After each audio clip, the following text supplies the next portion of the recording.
Hello, today I would like to show you how to change rendering settings in Myth of Empires. Begin by opening the settings. In settings, make sure you are in the graphics section. You will be automatically put there, but it's best to check. Then grab the scroll bar and simply yank it down, because the render settings are at the very bottom and there are a lot of settings in the graphical settings. Right here we can change many things about the rendering in the game. You can change hair strand skylight integration type, hair strand sample count, hair strand visibility, sample per pixel, hair strand interpolation.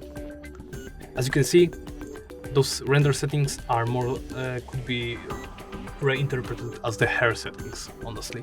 But if you want to change it up a bit, you of course can. When you are happy with the choices you made, simply tap confirm and you'll be put right back into the menu. Thank you for watching, and please remember to comment, like and subscribe.